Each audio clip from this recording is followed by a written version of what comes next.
하나님께서 이삭의 신부를 구하도록 인도했다는 것입니다. 창세기 24장 2절과 4절에 자기 집 모든 소유를 맡은 늙은 종에게 이르되 내 고향 내 족속에게로 가서 네 아들을 이삭을 위하여 아내를 택하라 하셨습니다.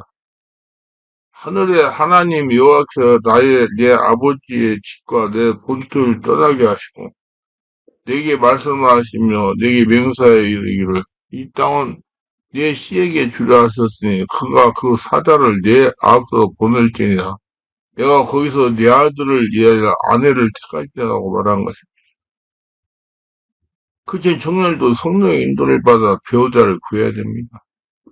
하나님 맺어준 배필을 만나도록 성령으로 기도하여 인도를 받아야 됩니다. 반드시 하나님께서 자신을 위하여 배우자를 예비해 주셨다는 것을 믿고 만나도록 기도해야 됩니다. 하나님은 하나님의 때에 반드시 배우자를 만나듯 하실 것이니 그 전에 배우자를 선택하여 고려해야 할 때 영적 비밀이 이렇습니다. 첫째, 하나님이 예비한 배우자가 있습니다. 하나님 선택 기준에 맞아야 됩니다. 절대로 자신의 선택 기준에 맞는 사람을 선택하지 말고 하나님의 선택 기준에 맞아야 됩니다. 요즘 젊은 사람들의 배우자를 선택의 기준과 같이 가정의 배경, 재산의 정도, 경제력, 학력, 종교, 비전, 꿈 등을 보고 배우자를 결정하다면 하나님의 선택 기준과 다를 수가 있습니다. 요즘 젊은 크리스천들은 신앙, 믿음을 너무 가볍게 여기는 경향이 있습니다.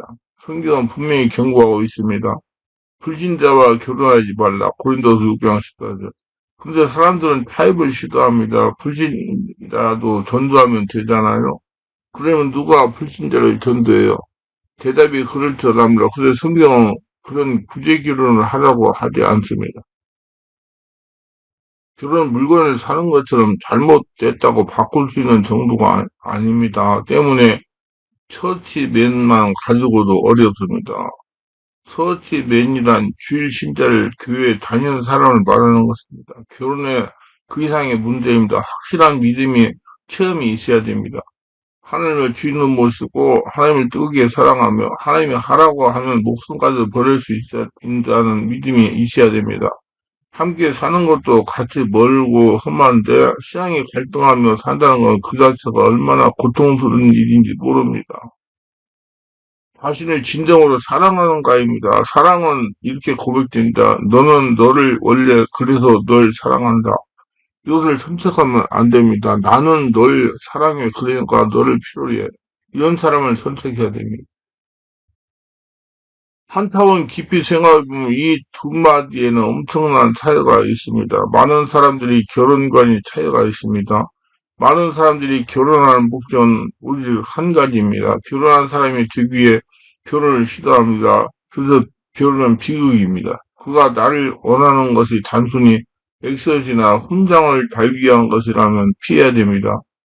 내가 먹이 사냥하는 사랑의 사냥감이 될 필요는 없기 때문입니다.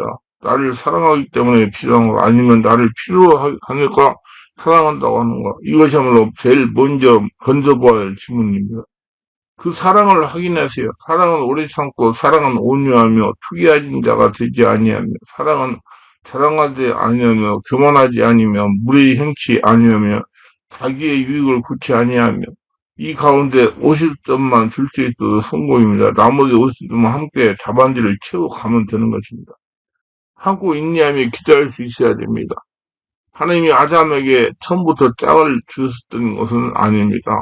동물들이 이름을 부여하고 있는 동안 다들 짝이 있는데 자신에게만 짝이 없음을 알았어. 그리고 그 필요를 깊이 깨달았을 때 하나님은 아담의 그 필요를 발견하기까지 기다리고 계셨습니다. 그 기다림 위에 상대방을 알기까지 적어도 교제, 사계절을 보내보아야 합니다. 단순한 계절을 이야기하는 것은 아닙니다. 마음의 사계절을 지내보아야 합니다. 가을을, 풍성함이 아니라 여름의 광란과 봄의 들뜸과 겨울의 황량함을 지켜보아야 됩니다. 그런 다음에 비로소 선택해도 늦지 않습니다. 기다리며 차근차근 본 것이야말로 가장 확실한 시험법입니다. 급하면 잘못 선택합니다. 느긋하게 인내하며 기다리면서 이것저것 따져봐야 합니다. 결혼하면 60, 70년 같이 살아야 한다는 걸 명심하세요. 결혼은 장난이 아닙니다. 한계의 보증 역사가 일어난 날입니다. 아브라함의 하나님 여호와여 원컨대 오늘 나로 순전히 만나게 하사 나의 주인 아브라함에게 은혜를 베풀어 주옵소서. 창세기 2장 12절. 아브라함의 부탁을 따라 신부감을 구하기 위해 떠나는 종은 이렇게 기도합니다. 그리고 하나님의 인도를 요구했습니다. 만약 내가 우물곁에서 청년 여자가 물을 길러올 때 물을 달라고 요구할 것이고 그때 그가 약대를 위하여서도 물을 깃는 친절을 보여주면 하나님이 인도해 주시는 그 사람이라고 믿겠나이다 그랬습니다. 그런데 그가 기도하기를 마치기도 전에 리브가가 나타나 그대로 행동을 했습니다. 노정은 놀라 하나님을 찬송합니다. 그리고 그들 부모에게 경과를 설명하고 확인합니다. 내게 구하시고 그러지 않을지라도 내게 구하여 나로 좌우정한 행하게 하소서. 창세기 2장 40절. 하나님은 결혼에 관련된 대부분의 해당자들에게 그 만남을 확신하도록 환경에 인도하였습니다. 환경에 나타난 증거가 있다는 것입니다. 성경에 환경에 나타난 증거가 있습니다. 한기와 결혼을 위하여 기도를 하면 마음이 편안한가. 하나님은 그 기쁘신 뜻을 위하여 우리에게 소원을 두고 행하십니다. 따라서 우리 속에 끊임없는 소원과 갈망이 있다면 소리하지 말아야 됩니다. 그리고 그 일 위해 지속적으로 기도해 보세요. 그때 마음속에 평안이 있으면 평안함이 오랫동안 지속된다면 확신을 줬습니다. 그러나 여전히 확인 절차가 필요합니다. 나에게 말씀해 주시는 하나님은 사유랑에도 말해 주실 것이기 때문입니다. 그러나 여전히 육체가 편치 못하고 밖으로 다투며 사방으로 환난당하며 안으로 두려움이 있다면 다시 되돌아보아야 됩니다. 그리고 보다 성숙한 믿음의 선배들에게 상담을 구하시기 바랍니다. 성령께 인도하시는가? 하나님은 사랑의 줄, 곧 사랑의 줄로 인도해 주십니다. 사람의 줄, 또 사랑의 줄로 인도해 주신다는 겁니다. 하나님의 방법은 언제나 사람입니다. 그 또한 그녀로 인하여 내가 하나님의 사랑을 느낄 수가 있고 하나님의 메시지를 들을 수 있다면, 그래서 나의 성장과 성숙에 도움이 있고 있다면 하나님의 인도로 확신해도 좋습니다. 이렇게 우정을 나누어 서로에게 좋은 도전을 줄 수 있다면 하나의 연합체로서 이 세상을 향해 책임있게 발걸음을 내딜 수 있는 동반자를 할 수가 있습니다. 자신을 즐겁게 할 수 있는가? 웃음을 단순히 기분이 아닙니다. 웃음은 관계 건축이라고 불립니다. 웃음이 있다는 것은 사물을 객관적으로 볼 수 있는 안목이 있음을 의미합니다. 만날 때마다 심각한 이야기만 나누고 있다면 무엇인가 정신적인 문제가 있습니다. 웃음은 고난을 헤쳐나갈 수 있는 태도를 말합니다. 그리고 가장 큰 자산입니다. 정말 나를 웃길 수가 있는가? 해픈 웃음을 말하거나 경박하는 웃음을 이야기하는 것이 아닙니다. 진정으로 웃을 수 있는가? 이걸 보시라는 얘기예요. 자신과 눈높이의 조화를 이루는가? 결혼은 서로 눈높이 조화를 이루어야 됩니다. 부부는 이렇게 말합니다. 도무지 수준이 안 맞아요.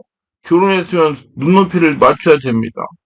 침대에서 자야 잠을 잔 것 같은 사람이 있는가 하면 침대에서 자면 뜨거워서 잠을 잘 수가 없는 사람이 있습니다. 아침밥도 간단하게 샌드위치에 과일을 먹어야 속이 편안하고 개운한 사람이 있는가 하면 구수한 된장국에다가 밥을 말아서 머슴처럼 개걸스럽게 아침 먹어야 하루가 든든한 사람이 있습니다. 또한 결혼을 신분 상승의 기회나 열등감을 보상받기 위한 수단으로 봐 어느 한 면만으로 고집스레 보는 경우가 많습니다. 결혼은 지적으로 사회적으로 조화를 이루어야 됩니다. 그 조화는 경제적인 문제까지도 확대됩니다. 그렇게 해서 서로 눈높이, 귀높이, 키높이라고 생각할 때는 그다지 주저할 이유가 없습니다. 나머지는 두 사람이 개척에 나가면 될 것입니다. 상대의 결점이 눈에 보이는 것, 낭만적인 연정은 추각적인 사랑입니다. 그것은 서두르는 사랑이다. 첫눈에 반한 사랑입니다. 그리고 낭만적인 연정은 현실성이 결핍되어 있습니다. 사랑하는 사람이 좋고 매혹적인 면은 우상하고 부정적인 특성이나 분명한 약점이 눈에 보이지 않으면 이런 사랑은 바로 맹목적인 것입니다. 이런 사람들은 결혼 생활에서 첫 다툼이 생기기만 해도 벌써 큰 충격을 받을 것입니다. 그러나 때는 이미 늦었습니다. 하지만 진정한 애정은 사랑하는 사람이 모든 것을 그들이 있는 그대로 인식합니다. 부정적인 모습도 보인다는 것입니다. 이러한 사람은 상대가 어려움에 처했을 때 그를 극복하도록 돕습니다. 상대의 장단점을 모두 보고 결정해야 살아가다가 문제가 생겨도 후회하지를 않습니다.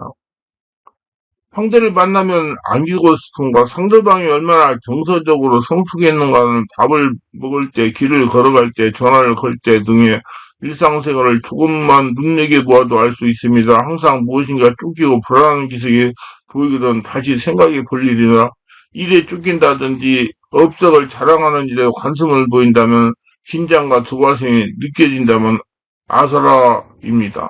더구나 바쁜 것을 성공적으로 차가고 있다면 더더욱 주의해야 됩니다. 이런 사람을 만나면 나도 함께 쫓길 수가 있습니다.